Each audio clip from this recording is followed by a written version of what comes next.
These hacks can save you hundreds, maybe thousands on long trips. So, there I was, in the middle of Tokyo, staring at a single grape that cost more than my entire lunch back home. I'm talking about a perfectly spherical, probably individually wrapped grape that was demanding $7.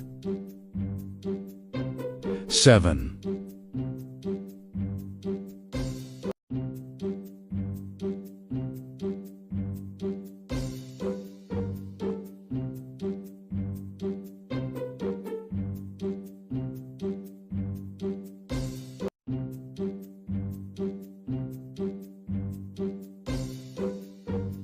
As one single grape.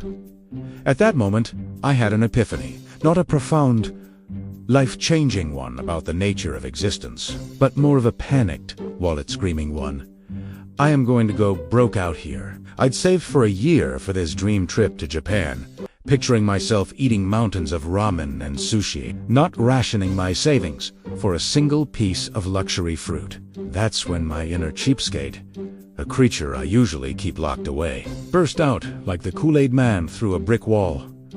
It was time to get creative. My mission, should I choose to accept it, was to see the world without having to sell a kidney on the black market. And let me tell you, I accepted. Fast forward a few years and a dozen countries later, and I've become a master of the budget travel arts. I've learned the secret handshakes, the hidden menus, and the unspoken rules that let you live like a king on a pauper's budget. And today, my friends, I'm spilling all the tea. First up, let's talk about food. Because let's be real, half of traveling is just eating in a different time zone. The number one rule: ditch the tourist traps. If you see a menu in 5 different languages with glossy pictures of sad-looking spaghetti, run for the hills. Your wallet and your taste buds will thank you. Instead, my secret weapon is the local supermarket. No, I'm not telling you to live off bread and water. I'm talking about a treasure trove of authentic,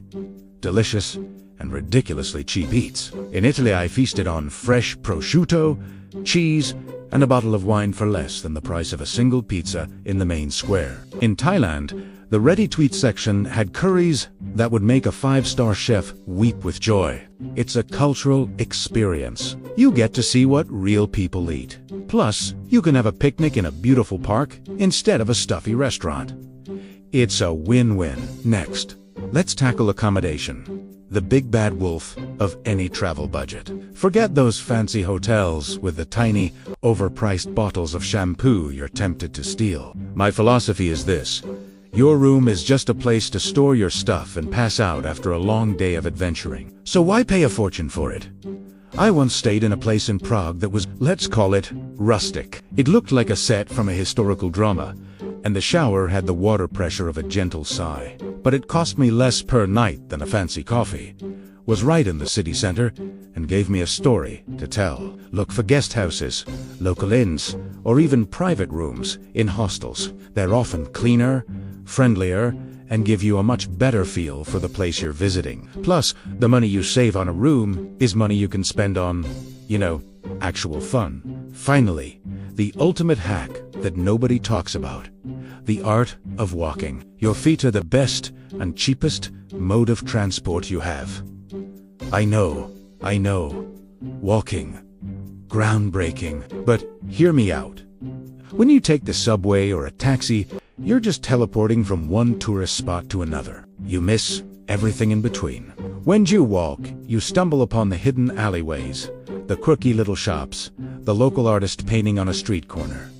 You see the city breathe. I discovered my favorite bakery in Paris, a place with zero online presence, simply by getting lost on foot. I burned off the 50 croissants, yet I saw the real city, and it cost me exactly $0. So, pack your comfort shoes, download an offline map, and just get lost. Trust me, it's where the best adventures are hiding. Traveling doesn't have to be this exclusive club for the mega-rich.